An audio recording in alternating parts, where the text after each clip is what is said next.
కేంద్రాలు కూడా డెవలప్ అవ్వాలి, వీళ్ళందరికీ సేవలు చేయడానికి ఒక అవకాశం నాకు వచ్చింది. సో నన్ను ఈ కమిటీలో ఒక డైరెక్టర్గా పెట్టడానికి కారణం ఏంటంటే నా ఎక్స్పీరియన్స్, నా ఏజ్, ఇమేజ్, తర్వాత నేను వేరే భాషల్లో యాక్ట్ చేస్తుంటాను కాబట్టి నాకు వేరే నాలెడ్జ్ ఉంటుంది. సో దానివల్ల నన్ను పెట్టడం జరిగింది. సో మాటల్లో మనం డిస్కస్ చేసింది ఏంటంటే అప్పట్లో మన గ్రేట్ ఎన్టీఆర్ గారు, నాగేశ్వరరావు గారు వాళ్ళు ఫస్ట్ స్టూడియో అనేది వాళ్ళు స్టార్ట్ చేసింది వాళ్ళే. అది చాలా పెద్ద ఒక రిస్కీ బిజినెస్ అది. ఎందుకంటే సినిమా ఇండస్ట్రీ ఉంటుందా లేదా తెలీదు, అది మెయింటైన్ చేయాలి. అయినప్పటికీ వాళ్ళు ఏంటంటే మన తెలుగు వాళ్ళందరూ ఒక స్టూడియో కావాలని చెప్పేసి వాళ్ళు చేయడం జరిగింది. దాని తర్వాత మరి మిగతా విషయాలు చెన్నైలో అక్కడ ఇక్కడ జరిగింది. ఆఖరికి మళ్ళీ సినిమా ఇండస్ట్రీని మళ్ళీ ఇక్కడ తీసుకొచ్చింది గ్రేట్ ఎన్టీఆర్ గారే.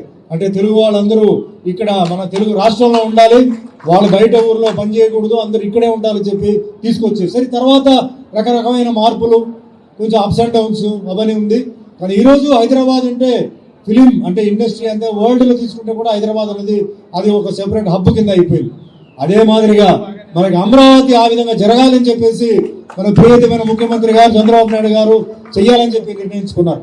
జనరల్గా ఏమవుతుందంటే గవర్నమెంట్ ఫామ్ చేసినప్పుడు సినిమా ఇండస్ట్రీ మీద పెద్ద ముప్పు ఉండదు, వాళ్ళు వేరే అంటే ఎక్కడి నుంచి ఇన్కమ్ వస్తుంది జనరల్గా మెయింటైన్ చేయడానికి దాని మీద వెళ్తుంటుంది.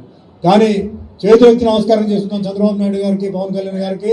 ఇండస్ట్రీ ఇక్కడ డెవలప్ అవ్వాలి, ఇక్కడ ఉన్న టెక్నీషియన్స్ కూడా డెవలప్ అవ్వాలి, ఇక్కడ ఎంతో మంది కళాకారులు ఉన్నారు, నిర్మాతలు ఉన్నారు, దర్శకులు ఉన్నారు, ఇక్కడ కూడా జరగాలని చెప్పేసి వాళ్ళు నిర్ణయించుకున్నారు.